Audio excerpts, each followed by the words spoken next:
Välkommen till VP-podden. Okej. Riktigt kul att vi kunde få ihop det. Jag vet vi pratade om det för, vad är det, nästan 2 år sedan nu tror jag. Ni startade va? Ja. Ja. Så var du var på någon tävling uppe i Huddinge tror jag och kollade på Mm. Wakeboard. Mm. Ja, men precis. Det var första gången jag var på en Wakepool-tävling. Ja, vad kul. Mm. Det är klockrent ju. Ja. Och sen, men du har inte varit på någon efter det?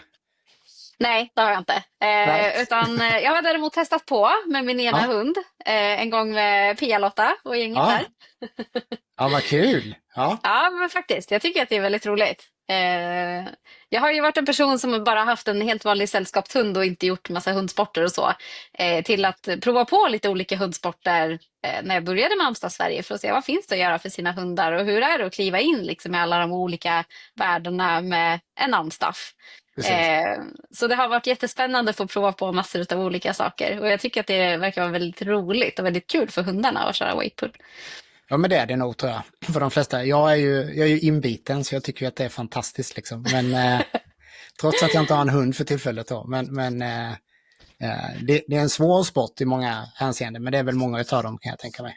Ja men verkligen, och jag förstod det där nu varför man ska se så allvarlig ut. Jag har ju svårt för Ja, det men som är en väldigt glad person så att man ska se så allvarlig ut när man gör vissa sporter. ja, Men så fick jag ju lära mig det ganska snabbt att det är ju i det här läget för att inte ge någon signal till hunden, eller hur? Man måste ha precis. stoneface och bara gå rakt fram. Ja, Jättesvårt men för mig. precis. Och sen får man vara rolig. Sen får man vara Exakt. rolig. Ja, Ja, men eller precis. hur? Det är ganska många som har svårt för det kan jag säga. Det är väl Mm. en av de tuffaste bitarna liksom. Ja, det var lättare för hundarna än för mig, liksom, Ja. helt klart. Klockrent ju. Klockrent. Ja. Jaha, men du, Amstaff Sverige. Jag, Mm, jag har ju följt det från sekund 1 i princip tror jag. Men, mm, och jag vet inte hur många utav våra lyssnare som har koll på er. Så du kan väl, först kan vi säga, berätta vem du är mm. och varför ni startade Amstaff Sverige och sen vad Amstaff Sverige gör. Så får vi Ja, se men var vi absolut. slutar Ja. någonstans sen. Ja, Ja, men absolut. Lina heter jag. Jag bor i Strängnäs. Det ligger en bit utanför Stockholm.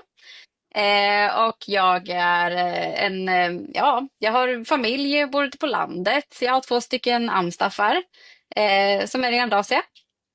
Och när jag började hänga mer och mer med min uppfödare, vi är faktiskt gamla barndomskompisar, så kom jag ju närmare och närmare här in på diskussionen om liksom rasen och vart den står någonstans. Och jag har ju bemött mycket blandade reaktioner när jag har kommit med mina hundar tidigare, där det både har varit bra och dåliga reaktioner. Och sen så kände jag så här, det bör finnas ett forum där vi visar upp tydligt vilka de här, alltså hur de här hundarna är egentligen. För folk tror ju liksom att det är mördarhundar eller, alltså jag har haft kompisars föräldrar, alltså kompisar till mina barns föräldrar som har sagt så här, nej, de får inte sova hemma hos er bara för att hundarna kommer att äta upp barnen i sömnen.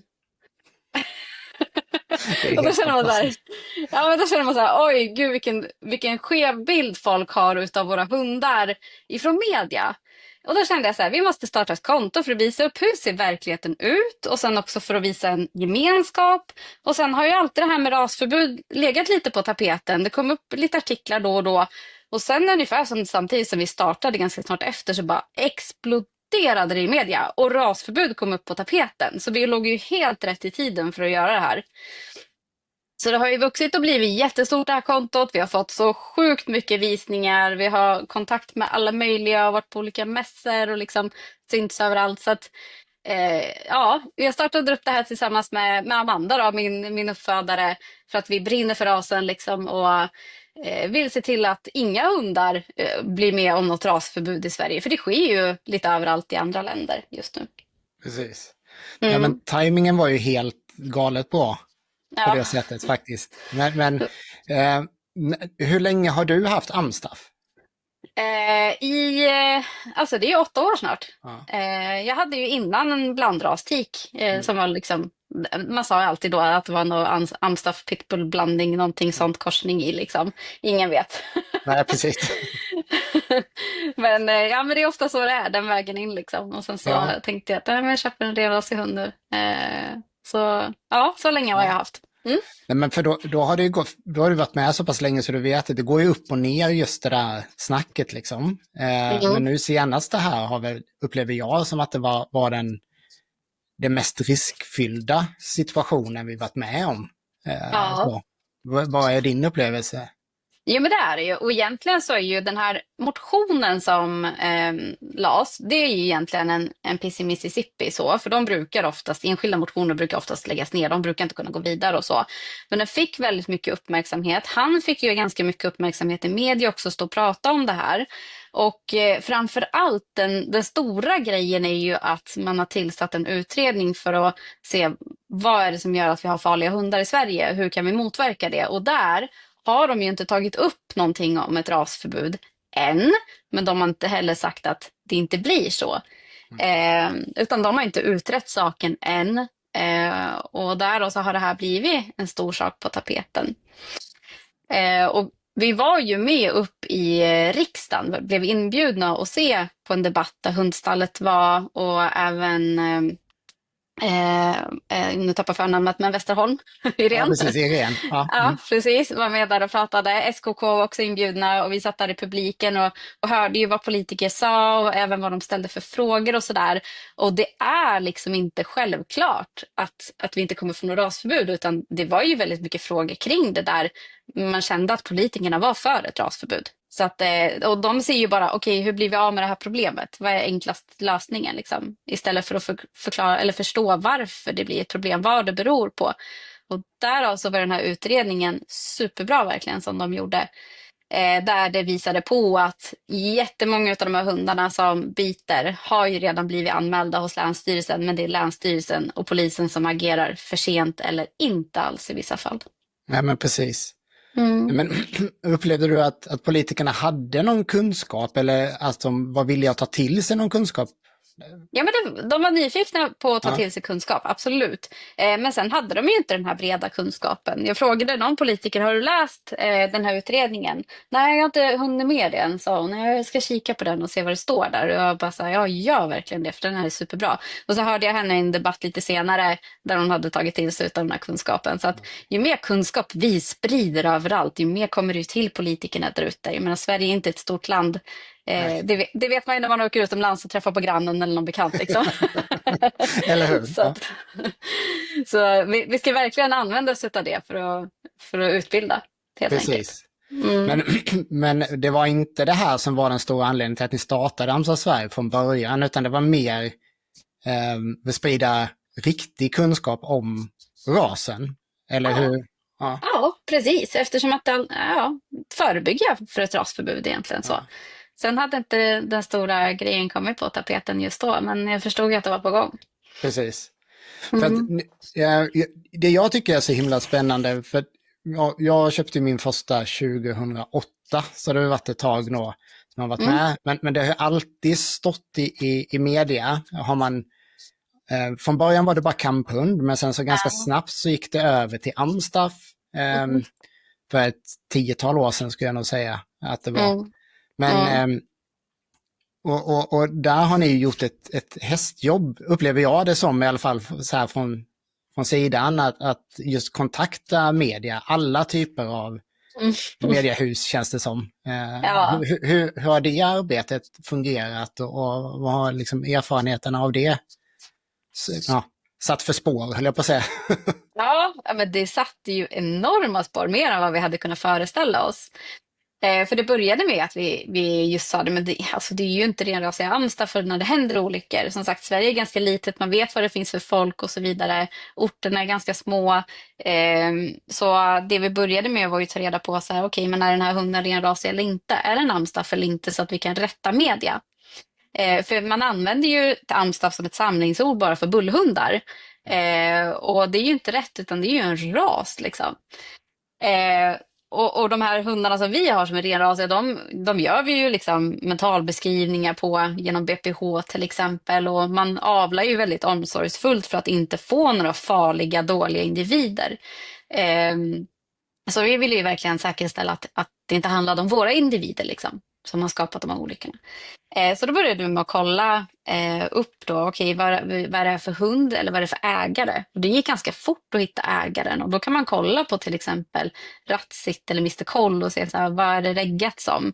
Och ganska många gånger så var det reggat på Jordbruksverket som amstaff, fast det är inte en amstaff. För kollar man på avelsdata till exempel så ser man att den finns inte där. Man ser ju också ofta på utseendet om det är en renrasig hund eller inte. Där börjar det ju alltid med att man ifrågasätter. För de har ju ofta publicerat bilder på hunden så i tidningar. Och då ser man att nej, men det där är inte alls rastypiskt, liksom. Det är en blandras. Så via då att vi har fått kontaktuppgifter, men alltså personuppgifter till de här ägarna till hundarna och även bild på hundarna, så har vi skickat in det till länsstyrelse, polis, vi har skickat till media och skrivit att vi vet om vem det här är, vi vet att den inte är renrasig, snälla ändra det här.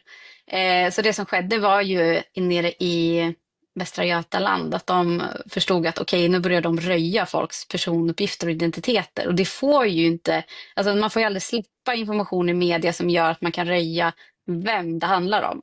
Det ska inte vi kunna få veta. Och vi har gjort det 2 gånger. Så sen dess så har jag inte sett att det har stått amstaff någon gång faktiskt. Gamla nyheter kan det stå det, men jag kollar ju så fort det kommer ut att det händer någonting. Så ibland kan det stå stor hund, men ofta så står det hund, liksom, vilket är ju så otroligt bra för alla. Så att folk slipper ha föreställningarna om vad det är för hund eller hundtyp. Det står inte ens kamphund heller alltid. Det har vi också ifrågasatt. Vad är en kamphund egentligen? Hur vet du att det är en kamphund i den där och inte en labradorblandning eller en vakthund eller någonting annat? Liksom? Precis. Ja. Men det är rätt fantastiskt ändå att ni vid 2 tillfällen bara har egentligen gått riktigt djupt i det och det har fått dem att ändra hela sin grund liksom. Ja. I hur de skriver.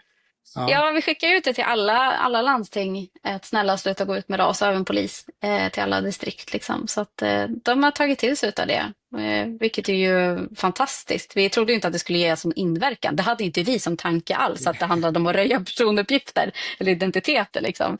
Utan vi ville bara se till att det inte stod våran ras i tidningen. Precis.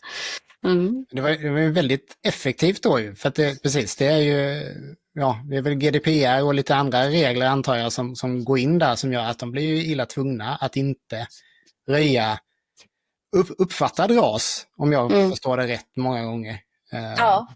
För att det är väldigt sällan oavsett ras på hund, faktiskt, så upplevs det som att upplever jag att det är väldigt sällan de faktiskt har fakta på vad det är. Ja, verkligen.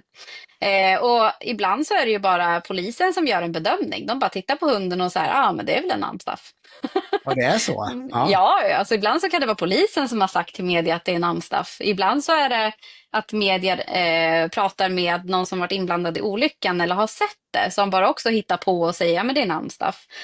Och sen har vi också de ägarna som kallar sina hundar för amstaffar fast de inte är det. För kikar man på Jordbruksverket så är det ungefär 11 000 hundar registrerade som amstaff, medan i verkligheten så är det någonstans runt 3 000. Så. Precis. Ja. Hur kommer det sig, tror du, att det är så många som kallar sina hundar för amstaff när det inte är det? Jag vet inte om de tycker att det är coolt, för att det har ju funnits så förr i tiden att här kommer jag med min coola hund i kopplet. Man tycker att det är en amstaff. Jag hörde också när jag lyssnar på ett visst klientel av människor som har TikTok. Som lägger ut videos när de går med sin hund lös i befolkade områden. Klär den i nithalsband och tycker att de är svincoola liksom. Och där har man också, de säger att det är amstaff. Okej. Nej. Amstaff bully. Nej, det är ju förmodligen inte en amstaff som är parad med din bully, för då hade amstaffuppfödaren blivit utesluten ur SKK liksom. Så att... Precis. Ja, men eller hur? Bland ras liksom. Men det där är ju spännande, för jag vet när jag började, där tidigt 2000-tal då var det ju pitbull som man ju hela tiden då. Det var ju det som var det coola då. Och då har det alltså bytts ut. Jag börjar bli så gammal nu så jag har inte hängt med, men då har det bytts ut så att det är amstaff som är den coola ordet att säga nu då. Ja, det var så. Ja, men rottweiler var ju också lite coolt vet jag när jag var yngre. Då var ju det tufft. Jag hade någon killkompis som var jättetuff. Han hade en rottweiler. Det var ju skitfarligt liksom. Det är intressant det där med alltså jag gillar ju hundtypen Mycket på grund av hur de ser ut, men också Mm. liksom deras mentalitet och sådär. Ja. Men jag tycker det är spännande att det är häftighet liksom, som man är ute efter. Men Mm. det ser vi ofta liksom, i andra frågor också. Så. Men jag är lika fascinerad varje gång Mm. faktiskt. Ja, men det som man också ser är ju att väldigt många kvinnor skaffar den här typen av hund också. Också kvinnor som kanske har haft det ganska tufft eller varit i förhållanden som har varit jobbiga. Där man har blivit utsatt av män för olika saker och så. Och delvis så tror jag att alltså, den här aspekten av att när en människa ser en på stan med en sån här hund så går de inte på dig. Man känner sig trygg. Mm. Vilket media blandar ihop med skydd. Som Ja, är precis. helt två olika saker. Ja. Ja. Ja, det är jättestor skillnad ju. Ja, men jag tror att det är tryggheten och sen så tror jag också att det är kärleken. Alltså att de här hundarna är så otroligt inkännande och de gör liksom allt för sin förare. Ja, men Eller för verkligen. sin ägare. Ja. Ja, men det är ju liksom, jag tror att de flesta som attraheras av hur hunden ser ut, så Mm. fort de väl börjar umgås med dem, så är utseendet är nästan negativt i slutändan. Liksom, för att deras personlighet är ju, det är ju större än livet självt många gånger. Liksom. Ja, men det är precis. fantastiska. Ja, men verkligen. Och där ser man ju så jättestor skillnad. Jag pratade med Fredrik Sten om det en gång. Att så här, när de tränade hundsport förr i tiden, IGP tror jag det var och sånt. Så började de med att liksom sätta på rosa halsband och sånt för att det skulle se lite mjukare och gulligare ut. Och det funkar. Och det gör det ju på våra amstaffar också. Jag märker ju supertydligt när jag sätter på Happy liksom en rosa sele när vi åker iväg på nosework-tävling. Alla säger bara, men gud vad söt och vilken fin sele hon har. Skulle jag sätta på henne något tufft svart nithalsband eller något så skulle de inte ha samma intryck. Så att mycket handlar ju om också hur vi liksom framställer våra hundar. Och även hur vi är med dem. Går jag och ser stenhård ut bredvid henne, liksom, då är det klart att folk kommer rygga till. Går jag och ler på en promenad, då kommer folk bara, hej, trevlig, får jag hälsa på din hund? Ja, men eller hur? Det gör ju jättestor skillnad. Ja. Det är rätt skoj för att jag tror att om man tittar på rasen överlag, eller ägarna till rasen överlag, så är det väl en stor majoritet kvinnor, inte bara som har haft jobbiga situationer i hemmiljön, liksom, men överlag. Vi såg också på rasspecialen här nu för en vecka sedan ungefär. Och där ser vi ju, det är ju i princip bara tjejer eller kvinnor som är aktiva när det gäller utställningar i alla fall. Ja, verkligen. Och jag kan tänka mig många andra hundsporter i wakepoolen är det ju också jättemycket kvinnor som har den här hundtypen. Jag vet inte hur det ser ut för Staffe-sidan, men vad jag kan komma ihåg när jag var på Staffe-specialen för flera år sedan så var det också en majoritet kvinnor. Och det är ganska intressant att den här hårda, tuffa, farliga hunden som är så stark och okontrollerbar oftast då kontrolleras ganska effektivt utav stor majoritet kvinnor. Liksom. För precis. Det är en rätt rolig detalj i det hela. För jag tror att många följer man media så tror man att det är tuffa grabbar liksom, som i stort sett bara har de här hundarna. Men det är så långt ifrån sanningen man kan komma. Ja, men verkligen. Och jag känner ju själv att vi är ju på helt olika nivåer mot vad det har varit förr i tiden, tror jag också. Liksom. Jag menar, det är ju de flesta det märker man ju på valpköpare och så. Jag följer ju liksom men de inom kenneln då såklart. Det blir ju så. Man ser ju liksom sina hundars barn och barnbarn. Vad ska jag säga? Men då ser man det helt vanliga liksom, barnfamiljer som har de här hundarna. Alltså, det är ju förstagångsägare som tar en sån här hund och det funkar alldeles galant. Liksom. Så att, det är väldigt mycket vanligt folk och det är också folk som jobbar mitt uppe i Stockholm i IT-branschen och jätteblandat verkligen. Men det är ju inga problemhem som de här hundarna hamnar i heller. För att man är ju jävligt noggrann med att veta vart hamnar de här någonstans. Finns det missbruksproblematik? Vissa kollar brottsregister till exempel för att se finns det någonting här som kan vara dåligt. Liksom. Sen finns det alltid de som i alla fall får otur och de hamnar på fel ställe såklart. Men uppfödarna gör ju så gott de kan för att placera de här i rätt hem. Och det är inte sällan de väljer att sitta kvar med sina valpar, alltså upp till ett år utan problem, för att just hitta rätt hem. Det finns absolut intressenter, men de är inte rätt. Nej, precis. Nej. Nej, men, och det tycker jag väl är... ja, men det har väl nästan varit så alltid. Jag tror att det var... Ja, där 2010, 2012 när jag var mest aktiv så att säga. Då var det väl... Upplevde jag att det var... Ja, men det var pengahets lite till viss del liksom. Och den började bli väldigt populär, rasen. Så då var man kanske inte lika kritisk till vilka valpköpare som var, men det jag upplever, eller, jag har fått bilden nu att man har blivit ganska kritisk när det gäller det. Från de flesta uppfödare. I alla fall när det gäller de renrasiga hundarna då. Och det är väl viktigt att göra en skillnad på renrasig och blandras när det kommer till hundtypen i alla fall, kan jag ju tycka. Jo, men absolut. Där ser man ju jättestora skillnader och just det har ju varit en stor grej att prata om också gällande det här med rasbud när det har kommit på tapeten. Att så här, vi måste ju först och främst ha en kontrollerad avel. För jag menar som, vi får ju inte ens överhuvudtaget de uppfödarna i rasen använda en hund som har superhög kamplust, som har dålig mentalitet, som är rädd för allt eller så. Den får man absolut inte använda i avel. Nej. Ja, men, och det finns ju ganska hårda regler redan från början med vad som, och det gäller inte bara amstaffen, det gäller ju alla hundar. Ja, men absolut. Ja, det var Fredrik Sten tror jag som gjorde en ganska stor grej av det i den här debatten, va? När det gällde den oreglerade aveln jämfört med den reglerade aveln. Ja, men precis. Jo, men där visade det sig att när de testade de här farliga hundarna så var ju, det var 79-80% eller något sånt där var blandraser. Och han sa det är klart, det är någonting som gör att det är en så stor del. Och sen så när man har lyssnat på hundstallet, när de berättar hur de här hundarna har haft det som de omhändertar, så lever ju de under fruktansvärda förhållanden ibland.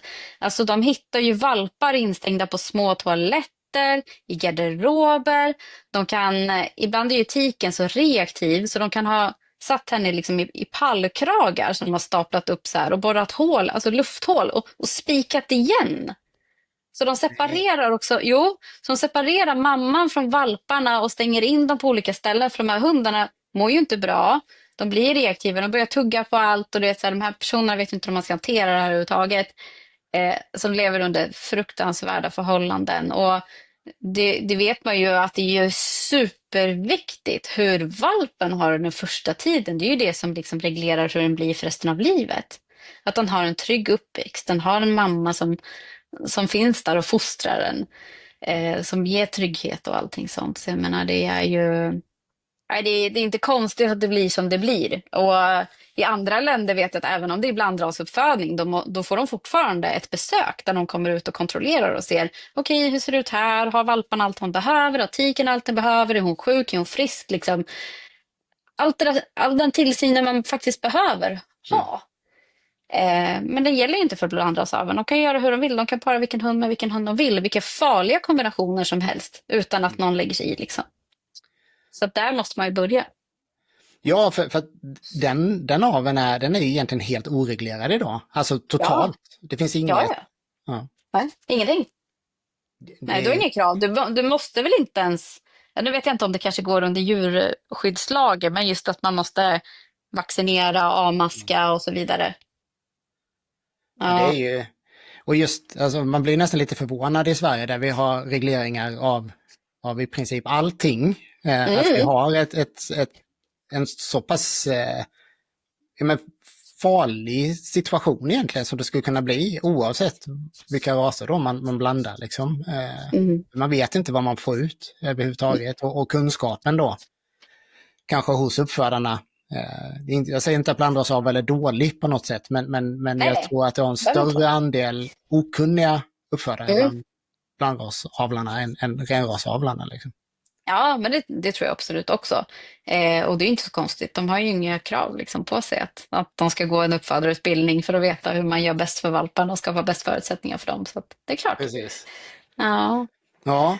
Du, när det gäller då svenska uppfödare, eller ja, utländska också kanske, men jag tänker att ni är väl mest just för svenska marknaden som Mm. ni agerar. Och rasklubb och sådär, hur har mottagandet varit där? När ni Ifrån... startade kontot liksom? Enbart positivt eller lite kritik här och var, eller hur har det sett ut? Ja, jag vet inte vad jag ska säga. Du behöver inte säga någonting. Jag tror ja, det var inte enbart positivt då, förstår jag ju. Nej.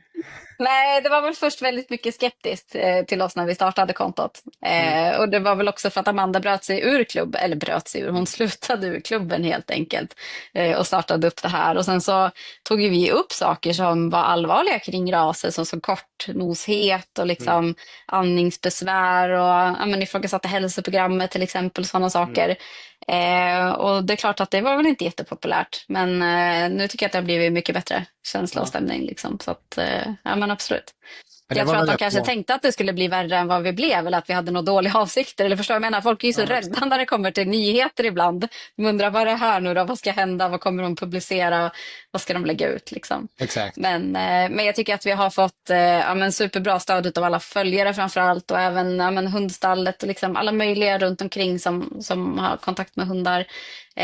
Och ja, men bjuder med oss på saker också, vilket är superkul. Så att ja, jag önskar ju att rasklubben kunde liksom göra mer egentligen i den här debatten. Nu vet jag inte exakt vad de gör, men jag vet också att det är svårt att få folk att vara engagerade och lägga så här mycket tid på det.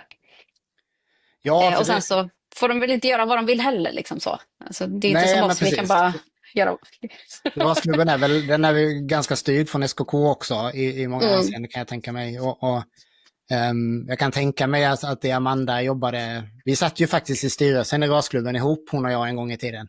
Ja, roligt. Ja, precis. Så att jag kan tänka mig att det hon brann för då, det brinner hon för fortfarande, hälsoprogrammet till exempel. Liksom, och Ja. kan förstå att det blir lite oro om hon då lämnar klubben och sen så startar något annat och sådär. Kan jag förstå. Ja, men Men- precis. Men vissa frågor är lättare att lyfta utanför också. Ja, men det är ju det. Precis. Och då fick vi med oss Paula också, som också har suttit i rasklubben tidigare. Som också är superkunnig och har varit med jättelänge. Så jag fick verkligen med mig världens järngäng i det här. Liksom. Jag poppade upp den här idén ut efter att de sa jag önskar att man kunde göra så här, så här, så här. Men varför gör vi inte det då? Vi kan väl göra det på ett annat sätt. Måste det vara en rasklubb? Liksom? Eller Precis. kan vi göra så att vi når ut till folk istället? Direkt ut till alla valpköpare, till alla personer och ja, de som är intresserade. Liksom. Ja, och det tror jag är väldigt vettigt att göra på det sättet som ni har gjort. För som sagt, jag tror att man som rasklubb är man säkert begränsad i större utsträckning än vad man hade velat. Liksom. Och ja, politik är alltid jobbigt. Det är mycket lättare att vara en fristående helt själv, så som ni är då. Nu är ni 3 i och för sig då, va? Men för det är du, Amanda och Paula som egentligen driver. Ja, Eller Paula tog en paus. Okej.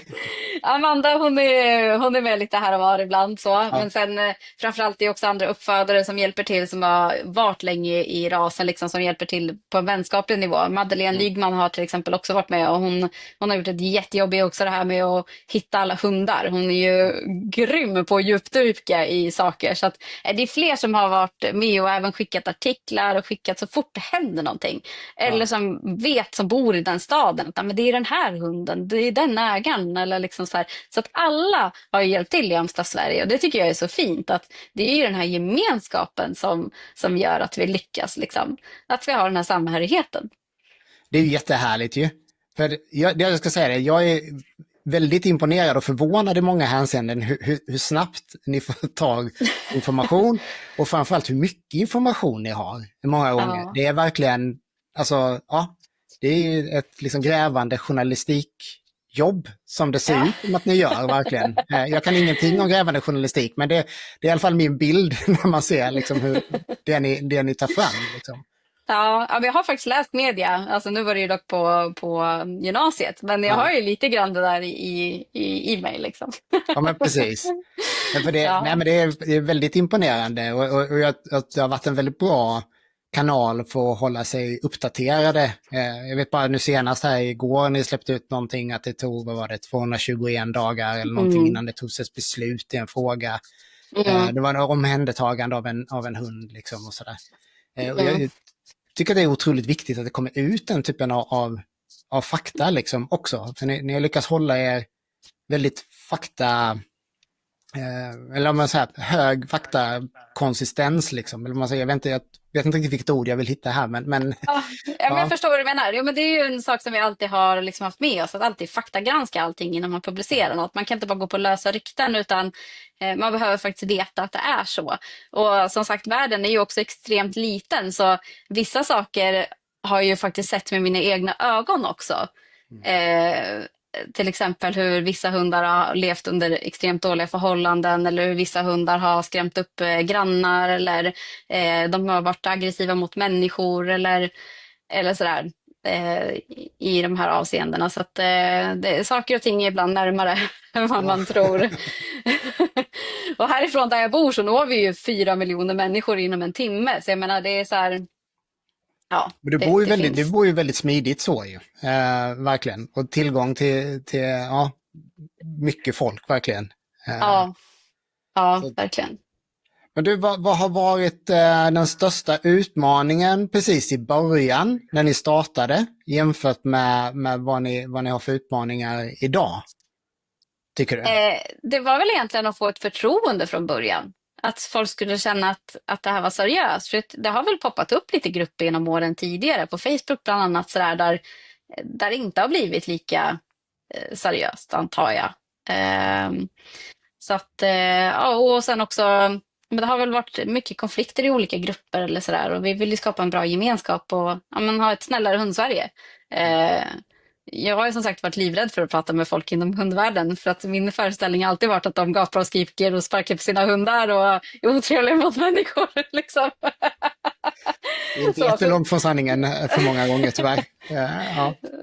Nej, nu har det faktiskt gått väldigt bra då, men så att jag känner att gemenskapen, att få till den och förtroendet, liksom, det var väl den största utmaningen. Men jag tycker att vi har lyckats väldigt bra, och jag tycker det är så himla fint. Som på specialen så kommer någon fram och säger liksom så här, så jag vill bara säga tack. Så här, tack för allt ni har gjort för rasen. Och man bara... Men det är ju, ni har ju verkligen gjort mycket för rasen på otroligt kort tid, tycker jag. Och jag förstår att det verkligen värmer att få höra det liksom.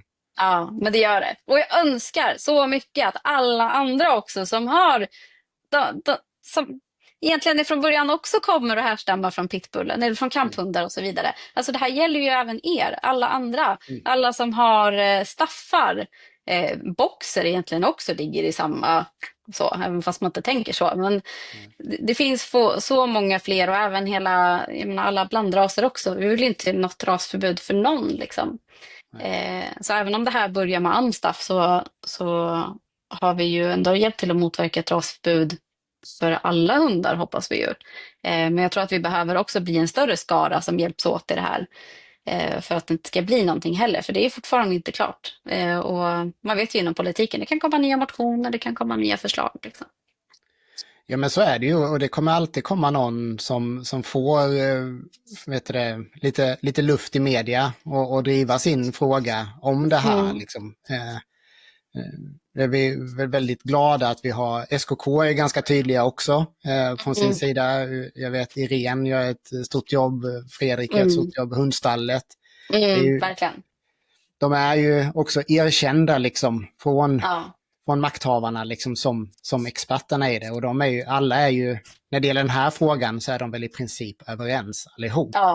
Att det finns inget förbud som skulle lösa problemet med farliga hundar. Nej, för farliga hundar finns det ju. Det är inget snack liksom. Nej. Så att, Nej, och läser man den här rapporten lite noggrant ifrån Statskontoret så visar det ju också att bland de här farliga hundarna så ingår det ju också en hel del kriminalitet. Och när det är personer som är grovt kriminella, då lägger man inte fokus på att åka och hämta en hund. Det struntar man fullständigt i. Man utreder inte det alls som folk anmäler. Vilket är ju sjukt tråkigt. Och jag tänkte också på, jag pratade med en polis. Vi har ju bara egentligen en hundpatrull i hela Sverige som åker ut och kan hämta hundar. Och de befinner sig i Stockholm. Precis. Och jag pratade med henne och hon sa det, så de här hundarna som vi stöter på, alltså oftast de har ju varken ett chip, de finns inte med i ett register, det är ingenting. Alltså det är ju, de finns inte någonstans. Och det kan vara smuggelhundar och allt möjligt liksom. Så att det är ju inte våra typer av hundar, det är inte vi vanliga hundägare som har de här hundarna. Sen kan ju såklart bitskador också ske, alltså även för våra hundar, men det är oftast utav en olycka. Eller om någon är jävligt ouppmärksam på barn och hund ihop till exempel och hunden till slut säger ifrån eller vad det nu kan vara för någonting. Så Men att... så är det ju. Det finns ju en hel del överlag i hundägarskap som kan förbättras, skulle jag säga. Det kan man ju bara se till sig själv. Man har ju gjort mängder med fel genom åren som man borde gjort på något annat vis. Liksom. Men just den där klientellet, om vi säger så, som har hundar som inte är registrerade någonstans, de skiter ju fullständigt i vad som är rimligt och bra, så att säga. De har ju hund av en annan anledning, ofta, tror jag. Ja, exakt. Och det är ju faktiskt som han Kärrholm skrev i sin motion, att folk använder det för att skrämma folk på stan. Och så är det ju. Det syns tydligt på TikTok. Ja, jag måste ut där lite mer helt enkelt. Jag försöker bli lite ungdomlig här och hänga med även där. Ja. Och få lite mer insyn. Men du, den här dokumentären som var på TV4 som gick hand i hand med det här. Jag kommer inte riktigt ihåg hur det var rent tidsmässigt, men var det innan den här utredningen var klar som den släpptes? Ja, det var det. Ja. Det var innan motionen skulle röstas igenom, så var det. Då släpptes Okej, ja. Så den var strategiskt bra släppt där då, känns som. Ja, men det var den verkligen. Den fick ju folk att vilja höja rösterna och vilja få in ett rasförbud också. Ja. Och vad hette den? Kamphundar, tror jag den hette. Eller något sånt det hette något sånt, tror jag. Ja, så var det liksom den här typiska nidbilden när en hund har nithalsband runt och sådär. Exakt, ja. Ja, och det är ju så. Media är väldigt bra på att förstöra den egenskapen. Alltså att ha en kamplust i en hund är ingen dålig egenskap. Det handlar inte om att vilja bita alls, utan det handlar ju om att engagera sig. Det är till exempel därför de är bra på weightpull eller göra alla olika hundsporter vi gör. De är otroligt bra allround-hundar liksom. Oh ja. Ja, verkligen. Just för att de har en viljestyrka. Men sen att det går så långt att den börjar bita en människa och kampa och dra, då har man gjort något väldigt tokigt. Och det ser man också på TikTok. Det är de här blandrasägarna som tycker att det är svincoolt att köra skyddsträning med hundarna. Där de ska upp och bita i armen och liksom de hänger dem i luften och de kastar upp dem att de ska hänga och bita i däck och alla möjliga saker. Vilket också är skitdåligt. Så att, det syns ju tydligt ett visst klientel liksom, som inte bör ha den här viss typen av hund alls. Liksom. Precis. Ja, men så är det ju. De där kommer man nog aldrig få bort på något vis, tror jag inte. Men just det att man har er framförallt som har en stor motkraft i det där. Liksom. Jag tror att det är otroligt viktigt. Och just att det är fakta rätt upp och ner. Och på ett sätt som är lätt att ta till sig, tror jag. Och det har ni lyckats otroligt bra med, tycker jag. Ja, men tack. Det är min största informationskälla när det gäller hundsituationer. Det är lite så, ibland så kommer det upp man får någon notis någonstans och så går jag in på er Instagram och kollar, vänta nu, har ni skrivit någonting om det här? För att få reda på vad som har hänt egentligen. Liksom. Så det är rätt häftigt. Ja, vad roligt. Ja. Nej, och där, just gällande Kalla fakta där, så var det ju väldigt mycket som inte var sant utav den information de hade gett. Och vad de hade släppt i dokumentären. För de menade ju på att våra uppfödare inom SKK hade sagt att ja, vi säljer en hund till dig. Och där hade ju det ringt upp en gullig tjej som sa hej, jag heter typ Josefin eller vad hon hette. Jobbar, ja men du vet, hon hade ju fast jobb och hon hade ju föräldrar som kunde hjälpa till att ta hand om den här hunden. Hon ville känna sig trygg när hon var ute och sprang i spåret. Inte skydd. Nej. Nej. Skillnad där. Och sa det att hon jättegärna ville komma och titta. Och då har ju folk sagt ja, okej, du kan få komma och titta. Och det hon hade sagt också var så här, jag har haft det lite trassligt bakåt. prassligt bakåt säger inte jag var gängkriminell förr i tiden. Utan de har ändrat den här historien vart efter de har ringt. Men de har behållit storyn för alla. Och även om de sa ja, du kan komma och titta på en valp, så betyder inte det att vi vill sälja en valp. Nej, precis. Utan det betyder att du får komma och titta, så får man känna av är det här rätt person eller inte. Och hade någon ringt som kanske var på ett annat sätt, som kanske hade en helt annan energi än vad den här glada, spralliga, härliga reporten hade, så kanske de hade sagt nej. Exakt.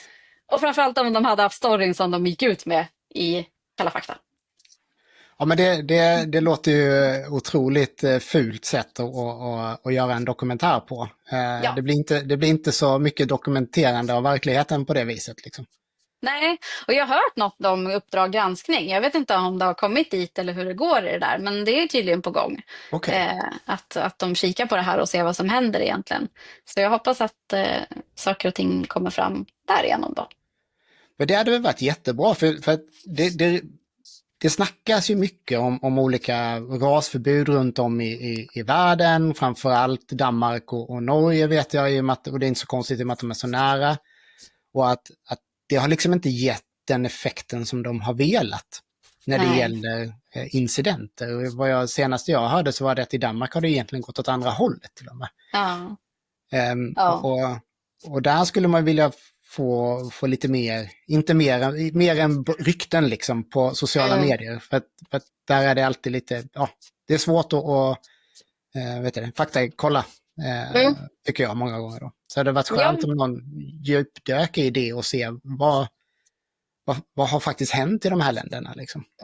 Ja, men precis. Men jag tror Irene har ganska bra koll på det i vad som har hänt i andra länder. Hon har kollat upp mycket det här kring BSL och liksom vad det har för effekt eller vad det inte har för effekt helt enkelt. Och där såg man jättetydligt i England hur de började googla på Cane Corso istället för American Bully XL liksom. Så ja, det är väldigt verkningslöst, och jag tycker att det mest imponerande av allt i de här rasförbuden var i Norge, där det var, vad var det för någonting, om det var några slädhundar eller alltså någonting åt det hållet, någon hund med mycket päls som hade bitit ihjäl något barn, och sen så blir olika diverse raser och amstaffen, pitbullen förbjuden. Den är ju ganska, som sagt, det är inte, jag vet inte den exakta faktan liksom, men jag vet, det där känner jag igen, och jag har för mig att jag har sett någon information om att det är just de här polarhundarna då som står för de flesta allvarliga bettskadorna då i Norge. Och det är inte så konstigt, de har mycket polarhundar liksom, och det är också hundar med mycket driv och säkert i ren frustration har det hänt saker och ting liksom sådär. Men det är intressant då att man förbjuder, då tar man chansen och förbjuder andra raser liksom. Och i vår lilla värld, i Whipple-världen, så är det ju väldigt förödande, för att i Sverige så är har du amstaff eller pitbull så får du inte åka till Norge och tävla. Nej, precis. Och och i utställning så har det väl skett en gång att man har fått åka över gränsen för många år sedan och tävlat i utställning då med amstaffar och så. Ja, precis. Det var någon stor europeisk utställning där. Då släppte de på reglerna just den helgen typ, så att man skulle få dit folk då och tjäna lite pengar på det. För att då var det, på den tiden var det väldigt mycket amstaffar som var på utställning i alla fall, vet jag. Och då ville man ha dit dem då. Jag kommer ihåg, det var ramaskri då. Att man inte skulle åka dit och definiera, eller sätta ner foten då mot dem då. Men precis. Alltså jag skulle ju vilja försöka grotta i det där och lyckas kanske tillsammans med norrmännen och danskarna och häva rasförbuden även där för dem. För jag menar, vi vet ju att det finns ju amstaffar som bor i Norge, fast de inte syns. Och om man ser till för rasens skull så behöver ju vi vidga avelsbasen. Det är ju inte lika lätt att para amstaff som det är att para staffe till exempel. För det finns inte lika många grannländer att låna hundar ifrån. Så det vore ju bra för den sakens skull också, för att få friskare, mentalt bra individer och så vidare. Exakt. Men där är det verkligen, det där är den irriterande bit tycker jag med all sån här rasförbud, och det är väl tydligt att jag tror det är både Italien och Holland som har tagit bort dem. Vi har haft visst rasförbud i Sverige, vet jag, pitbullen var förbjuden ett tag och men det har tagits bort för att det gav ju ingen effekt. Jag har en känsla av att det finns fler exempel på att rasförbud inte fungerar än tvärtom. Men det gäller Jo, ju men att då, få fram det på ett snyggt sätt liksom på något vis. ja, och jag menar så länge som det här går på Jordbruksverket, på deras statistik, så är det ju helt verkningslöst. Liksom. För jag menar, jag har ju registrerat Happy i min Amstaff som en pudel. Exempelvis, bara för att man kan. Så. Men det där är ju helt fascinerande egentligen. Ja. Och att det finns, man har inget, du väljer bara ras själv på Jordbruksverket. Ja. Ja, jag har ringt och pratat med dem och frågat också varför det är så här. Och de förstår också varför det här blir ett problem. Så de har en intern diskussion om hur man ska lösa det här just nu också. För att de kontrollerar ju inte att det är den rasen man registrerar. Utan det är också så att man kan ju hitta på egna raser. Så du och jag skulle kunna hitta på en egen ras och skicka in till dem. Om vi vill att den ska heta chicken dog eller någonting annat. Ja. Ja. Jaha. Så måste de då registrera det. Om det är fler som inkommer med samma. Så till exempel labradoodle finns ju som en ras. Även fast det inte är en erkänd ras. Åh fasen. Så det kan du Och välja då där. kan man ju förstå att folk tror att att de köper en renrasig hund till exempel. För på Ja, Jordbruksverket så finns rasen registrerad som ras. Liksom. exakt. Så det är ju ofta det står i de här Blocket-annonserna att det är en amstaff registrerad som amstaff på Jordbruksverket. Jaha, vad är stamtavlan då? Det är den som visar att hunden är renrasig. Men folk vet ju inte om det. Det är jättevanligt att folk inte har koll på hur vet jag om det är en renrasig hund eller inte. Liksom. Precis. Ja. Ja, och hur definierar man det då? Jag har ju min bild av det. Men vad säger du? Vad är en renrasig hund? Det är en hund som har en stamtavla. För det är ju stamtavlan som egentligen bevisar att det är ren ras i hunden. Liksom. Att det finns generationer bakåt som kan intyga för det. Så det är egentligen så enkelt. Ja, och jag gillade svaret lite för du sa inte en stamtavla i SKK. För det finns ju andra kennelklubbar som också är liksom Ja. seriösa. Ja. Men man måste kunna bevisa ursprunget i hunden helt enkelt. Ja. Och för det vet jag, när där då, runt 2010, då vet jag när man kollar mycket Blocket-annonser och så, då hette det renraser utan stamtavla väldigt ofta. Ja, Ja, och det då, är det fortfarande. ja, det gör det fortfarande. Ja, okej. Ja. Ja. Nu kokade det till lite varenda gång man såg det. Det var ett väldigt intressant sätt tyckte jag då, att uttrycka sig. Liksom. Det är en ganska skarp linje. Antingen så har du en stamtavla och då är det en renrasig hund, eller så har du inte det och då är det en blandras. Ja, Tycker jag. exakt. Ja. Ja, det är inte svårare än så. Nej, precis. Ja, herregud. Jag hade en jättebra fråga här för ett par minuter sedan som försvann i min struliga hjärna här. Men när det gäller det här med hälsoprogrammet, för det tog du upp innan att ni hade varit lite kritiska mot då. Eller, och vad var det för något specifikt? För här finns det också en bild av att rasen eller att renrasiga hundar, men nu pratar vi specifikt Amstaffen, att den har mycket hälsoproblem. Men vad var det för någonting i hälsoprogrammet som ni tryckte på? Ja, men i hälsoprogrammet just nu då så är det ju att det ingår att man måste röntga höfter och armbågar. Och det är jättebra. Det kallas för HD och ED. För de som inte vet. Och den här röntgen är ju ett krav för att man ska kunna registrera sin kull. Så man måste ha gjort det innan parningen. Och man behöver ha, det är väl det som är gränsen egentligen för att kunna regga. Men C är ju vanligast i rasen. Och även om då C är vad som kallas för en dysplasi, så är ju det fortfarande inte något som är ett besvär förrän det blir ett besvär. Och det man har kollat då när man har gjort en hälsoundersökning, en utvärdering utav rasen och skickat ut det till alla hundar som är renrasiga i Sverige, så visar det sig att det är så ytterst få hundar som lider utav dysplasi. Och sen också har man ju utvärderat, hur har det funkat sedan avelsprogrammet infördes? Har det blivit någon skillnad? Nej, det har inte blivit någon skillnad. Varför ska vi då egentligen ha det? Precis. Och det finns ju så mycket viktigare saker att ta upp, till exempel mentalitet. Ska man till exempel om man har en hund som inte klarar vardagen, som är jätterädd. Man gör ett BPH som blir brutet. Väljer att göra om sitt BPH. Och då har man fått det godkänt då, BPH, så får man ju avla. Är det egentligen rätt i dagens samhälle när vi har det här problemet med rasförbud? Eller ska man kanske fokusera där istället, att vi kanske behöver ha, nu är vi otroligt duktiga i rasen på att göra BPH, alltså en mental beskrivning, vilket är jättebra. Men man kanske behöver sätta in krav på det istället, eller allergier till exempel, vilket är jättesvårt att sätta ett krav på, jag vet. Men alltså, vi behöver ju se till andra hälsoaspekter som är viktiga för att en hund ska få ett friskt, bra liv. Liksom. Precis. Ja. Men du, för att jag håller med till 100% faktiskt. Jag hade, båda mina vuxna hundar hade HDD. Aldrig några problem. Tävlade Whipple många år. Aldrig ett problem överhuvudtaget. Men när det är mentalitet, ja, det är väl alltid kanske det viktigaste tycker jag överlag. Nu gjorde jag varken BPH eller MH på mina. På tal om saker man borde gjort annorlunda. Nu hade jag inte dem för att avla på dem heller i och för sig. Va? Så det är en annan femma. Men när det gäller allergierna så tänker jag så här att är det dokumenterat att det faktiskt är de renrasiga hundarna som att det finns ett allergiproblem i rasen?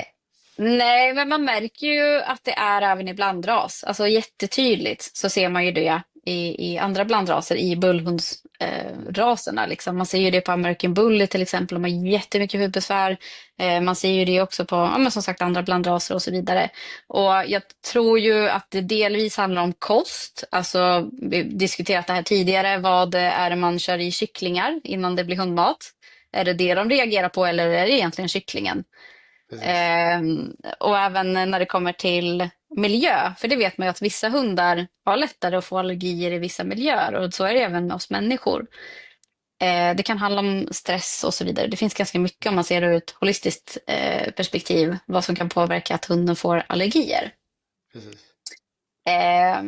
Men det är ju ett stort problem, och ett jävligt jobbigt problem och kostsamt problem som man helst inte vill ha. Och det är väldigt svårt just nu, för att vi har en snäv avelsbas där det poppar upp lite här och var i linjer som inte har haft allergier tidigare till exempel. Och det är så just nu. Ja, det är ju jättesynd. Jag hade min första hund, hon hade hudproblem. Tills vi flyttade från en nybyggd lägenhet ut på landet, kan man säga, till en gammal stuga. Ja. Då hade hon nästan inga hudproblem kvar efter det. Det blåste rätt genom väggarna. Det var bra för henne. Ja, men det är så fantastiskt. För det såg man ju på människor till exempel redan för 100 år sedan. Att de som fick dammsugare blev ju helt plötsligt allergiska. Så rika människor som hade råd med att städa ordentligt blev allergiska. Sen glömde man bort det här helt. Och sen så kom man på det nu sen efter 100 år att oj, lite skit var visst bra. Ja, precis. Så att, man måste bygga upp en liten tolerans liksom. Så, ja. Ja, men precis, exakt. Ja, men så är det. Och sen är det ju också så här att veterinärerna är otroligt bra på att säga bara rakt ut, det här är allergi, köp vårt veterinärfoder. Och så får de kortisonsprutor och de går på de här jättekostsamma behandlingarna liksom, som inte hjälper alltid. Hundarna blir ibland sjukare utav det och så vidare. Så att, vi har också ett problem inom det, liksom, inom veterinär. Ur den aspekten. Ja, men precis. Det där är ju, den är en jobbig fråga att prata om. Den är uppe på tapeten lite nu igen här med veterinärskostnader och så vidare. Ja, det är en spännande debatt att följa lite faktiskt. Jag har ju en del, eller framförallt en gammal kollega som jobbade på Evidensia ett tag, och jag har en annan kollega som driver en del andra veterinärskliniker, så man har en annan syn in i det också. Men det är en väldigt komplex och svår fråga. Man önskar ju ibland att det här allmänna sjuksystemet vi har för människor även skulle gälla våra djur. Det är jätteskönt. Ja, men verkligen. Ja, men så är det ju. Nej, men så att, jag ska också tillägga det här när vi ändå pratar hälsoprogrammet och så vidare. Det är fortfarande bra att röntga hundar, men det är ju också så att kostnaden har gått upp otroligt mycket. Och vi har också en person som avläser de här röntgenplåtarna som kan säga om det här är då en C- eller B-höft till exempel. Och det ryktas ju om att det är en person som är lite tuffare än de andra på det här. Och där så känner man inte alltid att man får en rättvis bedömning. Vissa brukar skicka om de här och så blir det ett bättre resultat. Och det är väldigt viktigt. Nu har de ju satt in att just på armbågar så får man inte ha en etta. Så oavsett om hunden har problem eller inte, så har man en etta så får man egentligen inte avla på den idag. Och det är ju för att vi har en djurskyddslag som säger att vi får inte avla på sjuka hundar. Och SKK gör allt de kan då för att vi inte ska göra det. Sen så blir ju inte det ett problem med vår ras. Nej, precis. Sen, just armbågar är jag lite mer, den är jag lite mer rädd för. För du har inte en muskelmassa runt omkring den leden som kan styra upp det, så att säga. Men samtidigt vet jag av erfarenhetsmässigt, väldigt många ettor är ju inga konstigheter överhuvudtaget. Ja. Nej, alltså jag var inne och röntgade om min hund för att han, ja men du vet ju hur det kan vara med en amstaff eller de här typen av hundar. De kan vara ganska brötiga när de busar och han hade stukat en tå. Och det tog ju liksom en evighet för oss att hitta vad det var för någonting som gjorde ont, men vi såg att han var halt. Så vi röntgade hela hunden och passade även då på att kolla armbågarna. Och då sa jag det så här, ser du vad det är för någonting, om det har blivit någon dysplasi eller någon artros eller någonting här, för att jag fick en etta. Och han var ju alltså expert på det här. Han tittade och bara så här, vadå en etta? Jaha, okej, du säger att det var inte så då kanske. Så att, ja, vi får se. Jag kollade det med AI en gång för att testa och leka lite.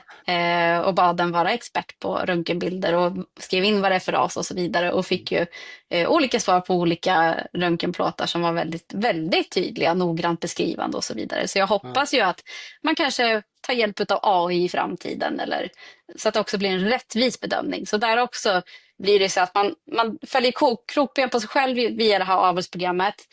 När man inte kan använda hundar som är jättebra mentalt. De har inga hjärtproblem, de har inga allergier, men kanske en etta på en armbåge och så var det kört. Liksom. Och då ska vi istället plocka sådana som har finare höfter och armbågar och så har de andra problem och så bara förstör vi för rasen. Och det här med allergier till exempel, det vet man ju påverkar beteende. Du kan ju få beteendeproblem på grund av allergier. Så det är också ganska relevant i den här diskussionen när man också pratar om farliga hundar. Liksom. För att även om hunden inte är farlig i sig så är det ju fortfarande en stark hund. Precis. Ja. Men så är det ju verkligen. Du, jag kom på vad det var för fråga jag hade. Ja. Jag har ju intervjuat ett par gamla amerikanska uppfödare i rasen som har hållit på i väldigt många herrans år. Ja. Vi har pratat lite om hundens ursprung. Och för en herrans massa år sedan då, det är nog 15 år sedan nästan redan, så var jag på en rasspecial där Irene var med och hade en pitbull och visade upp. Och sen så hade vi då tagit en amstaff som inte var med i själva utställningen då, bara för att visa skillnaden då liksom, och pratade om ursprunget då. Och då blev det till viss del ett ramaskri i rasen om att det där är inte alls ursprunget och så vidare. Det var många som kände att det var väldigt jobbigt. Alltså ursprunget är ju ganska odiskutabelt, skulle jag vilja säga. Det är bara att läsa historien. Ja. Men vad är din bild av hur gemene man som har rasen, hur deras kunskap är vad rasen har för ursprung och vad det innebär så att säga? Ja, men jag tycker att det är väldigt bra. Jag är ju en sån som inte kallar mina hundar för kamphundar. Till exempel. För att de har inte avlats för kamp. De har liksom, det är snart 100 år de har avlats för utställning och sällskap. De är ganska långt ifrån pitbullen idag. Liksom. Och man gör ju, hela tiden när man gör en medveten avelsplanering så för man ju liksom rasen åt ett håll. Precis som om man ska jämföra med någonting då, så har vi till exempel labbar. När jag går på nosework och åker tävlar, då säger de så här: jag har en jaktlabbe eller jag har en utställningslabbe. Det är inte så att jag säger så här: jag har en kamphundsamstaff eller jag har en sällskapsamstaff. Nej, det är sant. Nej, den är skitdålig som kamphund. Alltså faktiskt. Ja, för vi har inte avlat på dem för att de ska vara svinbra på kamp längre liksom. De egenskaperna finns såklart i hunden, precis som att den här utställningslabben säkert kommer tycka att det kan vara kul att jaga, men den kommer inte vara lika bra på det som en renodlad jaktlabbe som har avlats för att jaga. Det är det som är skillnaden. Och jag frågade faktiskt sist när jag var på en föreläsning om BPH-index med Ken. Hur liksom mycket påverkar man egentligen Och då förklarar han, jag kommer inte ihåg exakta siffran vad det var för någonting, jag har det nedskrivet, men det är en hel del som man faktiskt påverkar genom att ha en bestämd liksom avel där folk går åt samma håll då, i den. Att man kommer längre och längre från vissa egenskaper. Och jag frågade faktiskt nyligen, gjorde en undersökning och skickade ut till alla uppfödare och frågade, anser du att du har kamphundar? Kallar du dina hundar för kamphund? Alltså anser du att du föder upp kamphundar? Har dina hundar hög kamplust? Och så vidare, för att se liksom, vad känner uppfödarna då? För det är ändå de som driver rasen framåt. Och de flesta anser inte att de föder upp kamphundar. Så att, och jag också ställde frågan om de tycker att det alltså att amstaffen och pitbullen har liknande egenskaper. Och de flesta svarar nej på den frågan. En svarar att jag har faktiskt aldrig träffat en pitbull så jag kan inte svara på det. Och jag ställde också och frågan också så här om de tror att rasen har förändrats. Det är ju bara en hypotetisk fråga som man kan tro, men de flesta tror ju att rasen har förändrats. Och även också att många uppfödare märker skillnad bara på 10-20 år på hur bra de här hundarna funkar ihop med andra hundar. Sen kan ju det bero på olika saker, om det är så att vi är bättre idag på att miljöträna hundarna. För att förr i tiden så var det så här att man sa ju att nej, men du ska inte låta din amstaff få träffa andra hundar för de kommer bara slåss. Det är det de är skapta för. Det kommer inte gå. Men idag har man ju gått ifrån det och man miljötränar hundarna och liksom de får träffa andra hundar och så där. Det funkar jättebra. Så det kan vara en kombination av aveln som man får framåt. Där man väljer till exempel hundar som är trevliga mot andra hundar och använder i avel. Samtidigt som vi också tränar dem då. Så att... Ja, men precis. Nej, men det är alltid den kombon på arv och miljö så att säga. Sen är det alltid svårt att veta hur mycket som hur mycket av varje så att säga som är inblandat så. Men det var lite spännande för då har det utvecklats en del. Jag tillhör den här kategorin då, som jag gillar ju ordet kamphund och lite så vill få tillbaka det till, det är lite som en brukshund eller en sällskapshund, alltså så i mina ögon. Men jag har full respekt för att man inte använder det för att det låter, många tror ju att en kamphund betyder en hund som älskar och framförallt biter människor liksom. Är det ju många som har en bild av. Och det är ju långt ifrån sanningen om vi säger så. Ja men exakt, och det är väl egentligen därför man inte vill kalla sin hund för kamphund. Och många inte gör det. För att man vill inte bli förknippad med det som folk har en föreställning om vad är en kamphund för någonting. De vet inte vad kampegenskapen innebär. Och därför är det ju liksom, man kan säga det internt till varandra, har jag också hört folk som säger att man kan kalla dem för det bland folk som förstår. Men bland folk som inte förstår kan man inte säga att jag har en kamphund liksom, för då blir de ju rädda. Och det är ju tack vare media egentligen. Så att, jag förstår din tanke. Det är lite som min tanke att jag vill ta tillbaka ordet amstaff. För att folk idag som börjar kalla det för ast istället. Och när de frågar liksom, vad är det för ras? Det är en ast eller American Staffordshire Terrier. Istället för att man säger att det är en amstaff för att det är så dåligt förknippat det här ordet. Så jag håller med om att man bör ta tillbaka ordet kamphund och liksom sprida kunskap om vad det egentligen är. Och där har jag faktiskt en tanke om att jag någon dag ska hinna träffa vad heter hon, tappar namnet igen här. Irene? Irene, precis. Ja, jag är på väg att säga Ingela ibland. Men vi är på I. Så jag blev utbränd förut så jag har liksom svårt ibland att hitta namn på människor eller saker. Så det blir så alltid när man ska komma på det. Då bara, vad heter hon nu igen? Jag vet precis vem hon är. Nej, men liksom just förklara vad är egentligen en kamplust, vad är de här egenskaperna och på vilket sätt är de egentligen positiva när man använder hunden liksom. Ja men precis, jag är helt övertygad om att jättemycket av de här egenskaperna i rasen som vi verkligen gillar, de kommer ju från den selektiva kampaveln från början och det är det som är så svårt i själva frågan tycker jag. Ja, verkligen. För att man på någonstans bör man anamma det som har varit, samtidigt så är det inte så, vi vill inte, ingen vill kampa sina hundar med andra hundar idag. Det är liksom det är inte av så många olika anledningar. Jag kan inte hitta en enda anledning till varför vi vill göra det liksom, i så fall. Jag vet att det fortfarande pågår liksom, men samtidigt så får man, tycker jag att men i alla fall de sista åren som jag var mer aktiv inom utställningsvärlden så kände jag att man man ville liksom lite, inte anamma ursprunget så att säga. Men det är skönt att man är ärlig med att det är det kommer ifrån idag.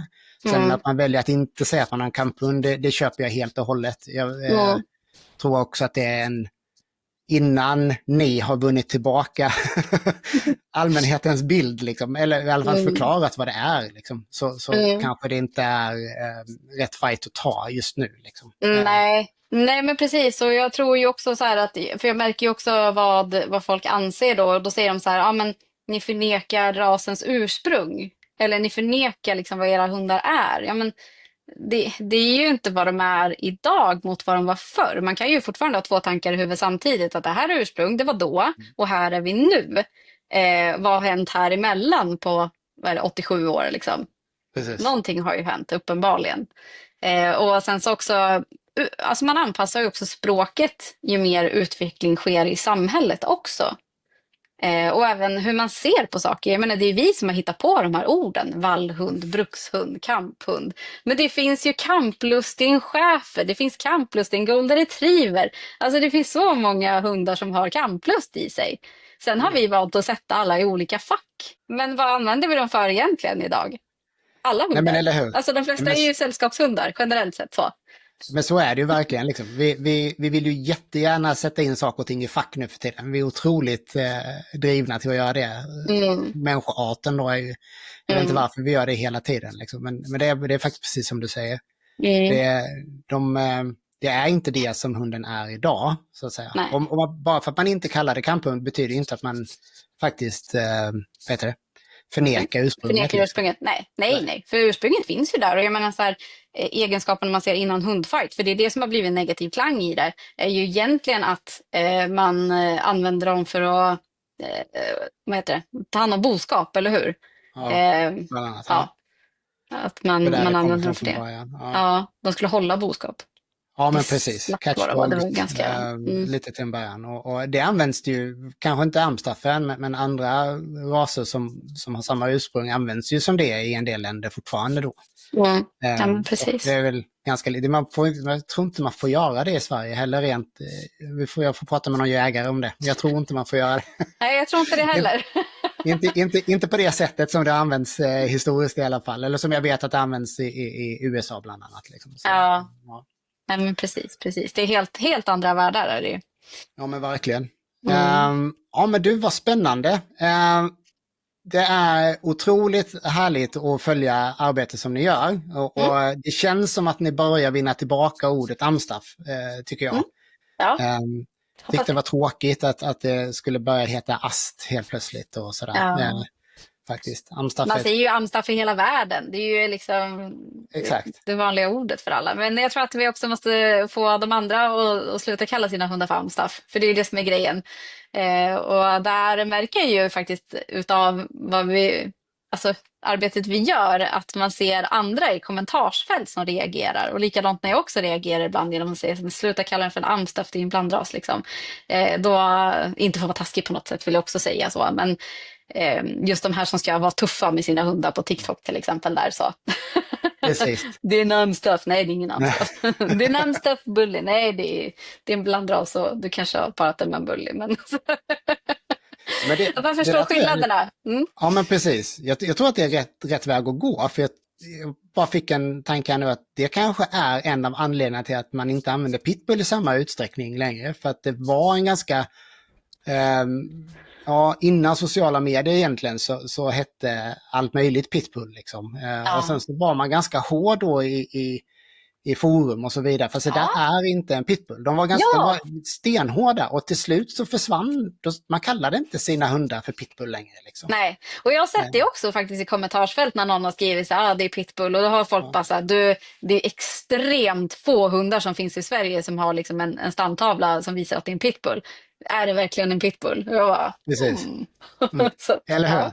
Så det är nog rätt väg att gå. Liksom, för att, jag tror att samma människor som tycker att det är coolt, de gillar ju inte heller att bli ifrågasatta eller se ut som att de faktiskt inte har koll på läget. Liksom. Så att, det kan nog vara rätt bra. Faktiskt. Ja, verkligen. Ja, härligt. Du, är det någonting sådär som du känner att vi inte har varit inne och snackat om som du vill få ut till VP-poddens lyssnare? Ja, men jag tror en sak som är bra för alla att veta, som egentligen har fått för lite uppmärksamhet i det här med när man har tagit upp det här med bitskador och rasförbud och farliga hundar, det är ju att det finns ju en kod, nu ska vi se, jag har den här. Det finns en kod som läkare använder när de skriver in att en olycka har skett. Ska vi se vart det är någonstans. Här. Se. Här, V54. Biten eller angripen av hund. Så när det har hänt någonting med din hund så frågar ju de på sjukhuset så här, vad är det som har hänt? Och berättar du då att så här, jag har blivit biten av hunden, vi lekte. Vad är det för ras, kommer de fråga dig då. Svarar du då vad det är för ras så kommer de föra in ditt register. Där då så finns ett underlag för ett rasförbud också. Jajamensan. Ja, Jajamensan. Och om du har halkat, eller om du har fått en brännskada av kopplet till exempel. Du vet när man har en sån lång lina som gör skitont om hunden drar iväg och så drar den i din vad till exempel, eller fotled, och du åker in på sjukan med den där. Då hamnar den skadan under samma kod. Biten eller angripen av hund. Okej, för likadant, att det är hund inblandad liksom. Ja, och likadant med de här dödsolyckorna. Om du går på promenad, halkar på en isfläck och slår i huvudet och dör, så kommer det stå V54. Ja. För någon då som älskar statistik så är det här otroligt viktigt att folk tar till sig. För statistik är jättekult tycker jag då som siffrorna. Men man måste veta vad datan kommer ifrån. Och här har vi ett tydligt exempel på att bara för att det finns data så behöver den faktiskt inte säga någonting. Så i det här fallet så den statistiken som man kan se då på skador eller bitar av hund. Ja. Den säger egentligen ingenting. Nej, och framförallt inte när man säger så här, oj, bitskadorna har ökat under 2022. Men varför? Vad händer 2022 och 2020? Jo, folk skaffade en jävligt mycket hundar för det blev en pandemi. Har det någonting med saken att göra att det ökades antal hundar i samhället kanske? Jag vet inte, det är ganska logiskt, men alla tänker inte så. Nej, men eller hur? För det här vet jag, om vi går tillbaka till de här rasförbuden i Danmark och Norge, så vet jag att där har det också varit uppe till det här att statistiken som man baserar liksom uppföljningen på, den är för knapp liksom. Det finns för dåligt underlag liksom. Och det använder man där, i alla fall i Danmark vet jag, eller vet, man har ju hört att man använder det som en anledning till att behålla rasförbudet. Men det har också varit samma statistik som har gjort att man införde rasförbudet. Som att man väljer och vrakar lite när det passar liksom. Ja, och då är det otroligt viktigt om man hamnar på sjukan av någon anledning att man kanske inte ens nämner att det varit en hund med liksom. Nej, exakt, för då hamnar den där. Och likadant att man inte uppger ras heller. För det följer med, gör det. Och jag menar, där är det ju ganska självklart. Jag menar, det kan ju räcka med att du utställningstränar och har en köttbull i handen och hunden blir lite för sugen och lyckas liksom dra en liten repa i nagelbandet och du åker in. Då är det liksom en bitskada. Ja, det räcker att du är ute och tränar och det är vinter och du är lite kall om fingrarna och hunden är lite ivrig. Så blodvite är ju ganska vanligt och ibland kanske det faktiskt blir ett lite mer än vad man känner att ett plåster bara klarar av. Liksom. Och då kanske man åker in för man blir orolig eller någonting. Ja, ja men precis, exakt. Nej, men och sen så också just det här med Jordbruksverket, så länge vi inte har koll på hur många hundar vi egentligen har utav vilka raser och det är liksom källan, så är ju den helt felaktig. Det går ju inte att gå på. Och om man kollar till exempel på annan djurhållning. Jag hade sommarfår här nere i min hage redan för ett tag. Alltså jag får ju brev varje år där jag måste ange hur många får jag har i hagen. Hur många som är tacker, lamm och baggar exempelvis. Jag kommer inte ihåg exakt om det är så. Men alltså jag måste ange vad som är vad, hur många det finns registrerade här. Även fast det var 1 år jag haft det. Och det är också så här, om du inte anger det här så får du ett vite liksom. Då får du böter. Så att, ja, men det är verkligen olika regler beroende på vilket djurslag det är då. Tänk om vi hade stenkoll på hur många hundar vi hade i samhället och vad det var för raser på riktigt. Liksom. Då hade vi haft en bra statistik. Då hade man kunnat tala om hur det ligger till egentligen. Ja, men då hade man faktiskt kunnat använda statistiken på riktigt. Liksom. Men som sagt, nu är den alldeles för bred och ospecifik och då säger den egentligen ingenting. Nej. Mer än att man behöver samla mer data egentligen. Exakt. Men då har vi inget verktyg för det liksom, i dagsläget. Nej, så det behövs ju. Och sen också, ja men som sagt, en reglerad avel, och jag vet också en som håller på med och har BPH för blandraser till exempel. Där de också jobbar fram ett verktyg digitalt, så du kan också få ut spindeldiagram och så vidare för att se vart hunden ligger någonstans. Inte jämfört mot andra raser blir svårt, men liksom hur den ligger till. Finns det aggressivitet? Gillar den att hälsa på andra? Har den stort matintresse och så vidare? Så att, jag tror att mer och mer sådana initiativtaganden behövs, där man kan registrera blandraser också, liksom, för att man har även koll på dem i ett register. Så att, det hade ju varit superbra. För att det är mycket lättare om man vet, har man en hund som har aggressiva tendenser eller som kanske är lite skygg mot människor så är det mycket bättre att man vet om det, så man kan hantera situationen innan den sker så att säga. Mycket lättare då än när det är mitt i kaoset liksom. Ja, så är det. Verkligen. Härligt! Toppen! Men du, jättetack för att du tog dig tid. Tack för att vi fick vara med. Stort lycka till med allt framtida arbete. Amstaff Sverige på Instagram framförallt, va? Ja, och även Facebook och TikTok. TikTok ska jag... Vi ska nå de andra också. Ja, precis. Och hänga med i moderniteterna. Underbart. Härligt. Men du, då säger vi så för idag, och sen så kanske vi springer på varandra någon annan gång. Får vi väl hoppas. Det gör vi. Absolut. Kul! Härligt. Tack så mycket. Tack. Ha det bra. Hej. Ha det bra. Hej.